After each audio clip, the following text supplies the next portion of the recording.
အားလုံးပဲမင်္ဂလာပါခင်ဗျကျွန်တော်တို့အခုဒီနေ့မှာဆိုရင်ကျွန်တော်စီကိုပစ္စည်းလေးတစ်ခုရောက်ရှိလာပြီပေါ့နော်ဒါကတော့ဗာလဲဆိုတော့ကျွန်တော်အခု mystery ရဲ့ကျွန်တော်တို့ရဲ့ content တွေလည်းရိုက်နေရဲ့camera အသေးလေးလို့လည်းပြောလို့ရတာပေါ့နော် portable လေးဖြစ်တဲ့ camera ပေါ့နော်ဒါကတော့ DJI Osmo Pocket ကျွန်တော်ဒါကတော့မြန်မာနိုင်ငံမှာသုံးနေတာပေါ့နော်ဒါပေမဲ့အခုကဒါကတော့ကျွန်တော်စီရောက်လာတဲ့ဟာပါဒါကတော့ creator combo ပဲဖြစ်ပါတယ် creator combo အနေနဲ့ဆိုရင်တော့တို့တွေကဒါကျွန်တော် DJI Osmo Pocket မှာ version 2မျိုးရှိပါတယ်သူက standard edition နဲ့ creator combo ဆိုပြီးတော့ကျွန်တော် version 2မျိုးလာတဲ့ကျွန်တော် creator combo မှာပါဝင်လာတယ်ဆိုရင်ကျွန်တော်တို့ wide angle lens ဆိုပြီးတော့ကျွန်တော် DJI mic transmitter ပြီးတော့ battery handle တို့ပေါ့နော်ဒါတွေပါတယ်ပေါ့နော်အဲ့တော့ကျွန်တော်ဒါလေးကို unboxing လုပ်လိုက်ကြအောင်ပြောနေပဲကျွန်တော်ရဲ့ camera ရဲ့ဒီရိုက်ထားတဲ့အပြင်မှာ test လေးတွေလည်းကြည့်ကျွန်တော်တို့ဒီ mystery ရဲ့ content မှာပဲကြည့်လိုက်ကြအောင်လို့ပဲပြောပြစီခင်ဗျ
ပြီးတော့ကျွန်တော်တို့အခုဒါကတော့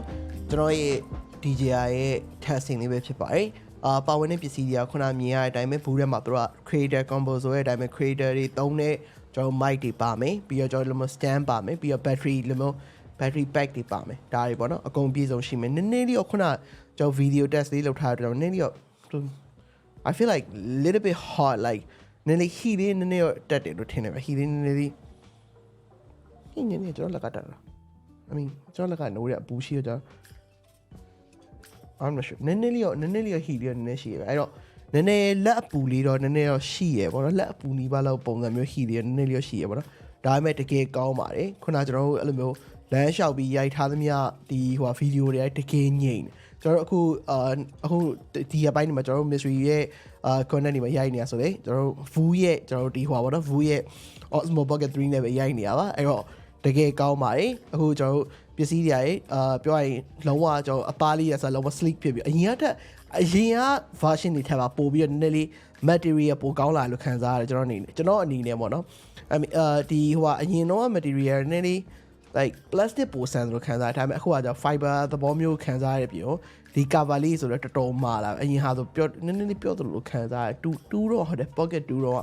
ဆိုနည်းနည်းလေးပြောသလိုခံစားရပါတော့အဲ့တော့ကျွန်တော်ဒါတော့ကျွန်တော်ရဲ့ embossing and like some kind of testing လို့ပြောနော်ကျွန်တော် test ပဲဖြစ်ပါတယ်အားလုံးပဲမင်္ဂလာရှိသောနေ့ရက်လေးပါကျွန်တော်ကတော့ playing ပဲဖြစ်ပါတယ်အားလုံးပဲကျွန်တော်ကောင်းမွန်သောရက်လေးကိုပိုင်ဆိုင်ကြပါစေခင်ဗျနောက်ထပ် review တွေလိုက်လာအောင်မဖြစ်တဲ့ကြောင့်မို့အားလုံးပဲ like and follow လုပ်ထားကြဖို့တော့မမေ့ကြပါနဲ့ခင်ဗျာ